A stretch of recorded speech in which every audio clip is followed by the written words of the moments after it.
Horas e 26 minutos, Felipe Melo, que rodada pro Flamengo, hein? Bom dia. Tudo bem, Sil? Bom dia. Bom dia para todo mundo ligado na Rádio Bandeirantes. Uma vez Flamengo, sempre Flamengo. O torcedor do Flamengo tá animado porque o rubro-negro assumiu a liderança da competição. E eu pensando aqui, o torcedor do Botafogo já deve estar preocupado, né? Já vi esse filme, né? Eu já vi esse filme. O Botafogo liderou o Campeonato Brasileiro no primeiro turno, aí começa o segundo turno, já perde a liderança do Campeonato Brasileiro. Incrível. Será que o Botafogo vai derrapar de novo nessa temporada, assim como foi no ano passado? Bom, para falar do Flamengo, eu quero falar antes do Botafogo. O Botafogo perdeu em casa 3-0 para o Cruzeiro, jogando lá no Newton Santos neste final de semana.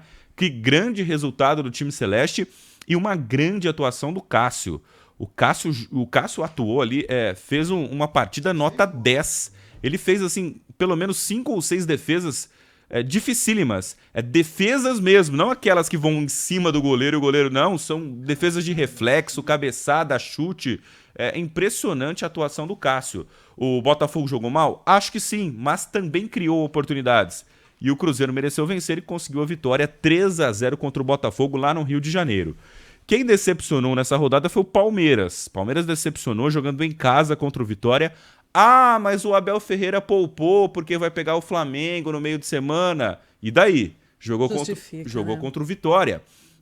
O Vitória tinha um tabu contra o Palmeiras ali dentro do Allianz Parque. Nunca tinha vencido o Palmeiras no Allianz Parque. E esse tabu foi quebrado ontem. No sábado, no jogo entre Palmeiras e Vitória, 2-0 pro Vitória. O Palmeiras reclamou muito do segundo gol, que teria saído uma falta no Flaco Lopes. Teve mesmo, né? Eu acho que sim. Mas não foi por isso só que o Palmeiras perdeu. Não foi, mas teve 3 jogadas lá que o juiz, né, prejudicou o Palmeiras. Mas não mudou a atuação. O Palmeiras não jogou bem. Então, resultado merecido do Vitória, né? E o Carpini tem um bom retrospecto até contra o técnico Abel Ferreira, 2-0 para o Vitória contra o Palmeiras. O São Paulo perdeu mais uma. O São Paulo foi enfrentar o Fortaleza lá no Castelão. Teve chances, oportunidades, mas perde muito gol esse São Paulo, né? E foi derrotado 1-0 para o Fortaleza contra o Tricolor Paulista. Tivemos ainda Juventude 1, Criciúma 2.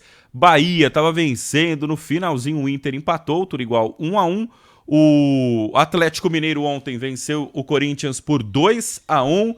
E tem gente reclamando do pênalti dado pro Atlético Mineiro. O primeiro, tudo bem, desviou na mão, no braço ali do Rodrigo Garro, né? E o Hulk fez 1-0. Mas o segundo pênalti, um pênalti contestado ali. Foi uma jogada numa disputa na área e o juiz acabou marcando o pênalti. Se o Corinthians foi favorecido na semana passada com um pênalti, nessa semana o torcedor do Corinthians está reclamando ali que o time foi prejudicado. É o Campeonato Brasileiro mesmo, né? O Galo venceu por 2-1 o Corinthians pelo Campeonato Nacional. O Fluminense engatou mais uma vitória, a terceira consecutiva, 1-0 contra o Bragantino fora de casa. Quem venceu também foi o Grêmio, que saiu da zona de rebaixamento ao derrotar o Vasco da Gama também por 1-0. Atlético Paranaense 2, Cuiabá 1. E tivemos também o jogo do Flamengo. Vitória do Rubro Negro, 2-0 contra o Atlético Goianiense. Bom, então a gente tem na Série A, falando dos primeiros colocados, o líder é o Flamengo com 40 pontos, o vice-líder o Botafogo também tem 40 pontos. A diferença é que o Flamengo tem um jogo a menos que o Botafogo. Então, se o Flamengo vencer essa partida, ele abre 3 do Botafogo, vice-líder. O Palmeiras segue na terceira colocação com 36 pontos, o mesmo número do Fortaleza, que tem 36 e um jogo a menos. Portanto, se o Fortaleza vencer a sua partida, ele ultrapassa o Palmeiras ali na terceira colocação.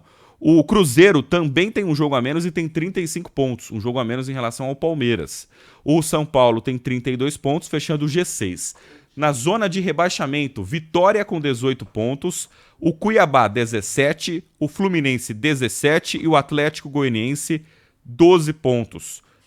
Assim, os times que estão ali na parte de baixo da tabela, o Grêmio venceu, o Vitória venceu, o Fluminense venceu. Então o Corinthians, que perdeu, está de volta ali muito próximo da zona de rebaixamento, a um pontinho da equipe do Vitória na Série A do Campeonato Brasileiro. Felipe, Série B. Ontem o Santos empatou fora de casa contra o CRB. tudo igual, 1-1. Tivemos ontem também o América de Minas empatando com o Ceará por 2-2 e o Guarani venceu o Brusque por 1-0, mas segue na zona de rebaixamento na lanterninha. Destacando o Santos, que ainda é líder do Campeonato Brasileiro da Série B com 33 pontos. Mirassol o segundo, Vila Nova o terceiro e o América o quarto, fechando o G4. Na zona de rebaixamento, Botafogo de Ribeirão, Brusque, Ituano e Guarani são os 4 últimos da segunda divisão nacional. Obrigada. Até mais. Até mais. 6h31.